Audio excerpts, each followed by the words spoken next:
Kisah saya ini mengenai gangguan yang berlaku di quarters klinik kesehatan oleh salah seorang staf saya. Staf saya bertugas sebagai seorang juru rawat dan bertugas di klinik kesehatan di salah sebuah daerah di Perlis. Staf yang tinggal di quarters kerana bertugas atas panggilan. Juru rawat ini bernama Puan Salma dan tinggal atas panggilan perbidanan. Salma pernah bercerita beberapa kali tentang kisah seram di quartersnya. Dia pernah ternampak tangan berbulu terulur dari tingkap dapur pada tengah malam semasa dia di dapur. Pada suatu hari, dia tinggal seorang diri di rumah. Suaminya seorang bisnisman dan telah pergi outstation. Anak-anaknya balik ke rumah mak mertuanya kerana cuti hujung minggu. Tinggallah Salma seorang di rumah.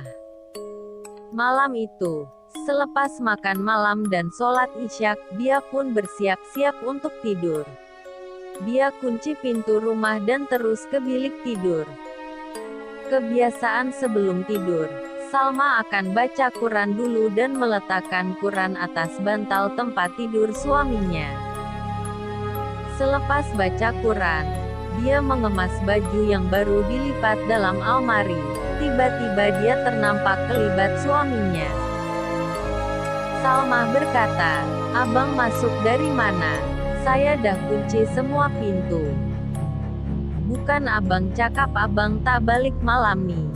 Macam mana abang balik pula?" Suami dia kata, "Awak tu lalai. Pintu tak berkunci. Abang dah habis kerja awal, so abang balik awal."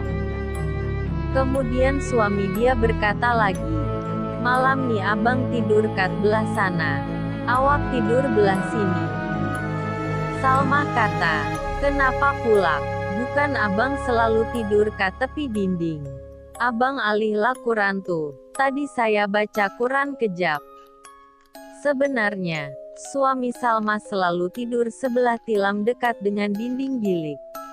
Tapi sebab ada Quran, dia buat helah nak tidur sebelah kiri katil. Salma mula merasa pelik dan meremang bulu roma.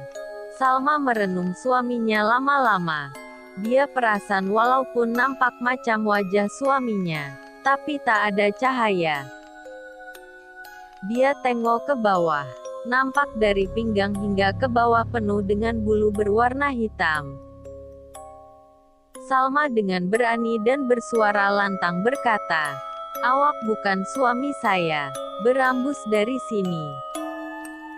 Setelah terkantoi, lembaga itu berpusing dan ternampak penuh bulu hitam di belakangnya dan dia berjalan menembusi pintu bilik. Salma mengucap panjang dan tak putus-putus membaca ayat kursi dan surah-surah ruqyah. Salma menelepon suaminya, dan ternyata suaminya masih di Kuala Lumpur. Suaminya berpesan supaya memanggil anak jiran untuk menemani Salma tidur malam itu. Pasang lampu bilik semasa tidur dan baca ayat-ayat Quran sebelum tidur. Selepas suaminya pulang dari outstation, mereka mendapatkan bantuan dari pakar perubatan Islam. Ustaz itu datang untuk buat rawatan.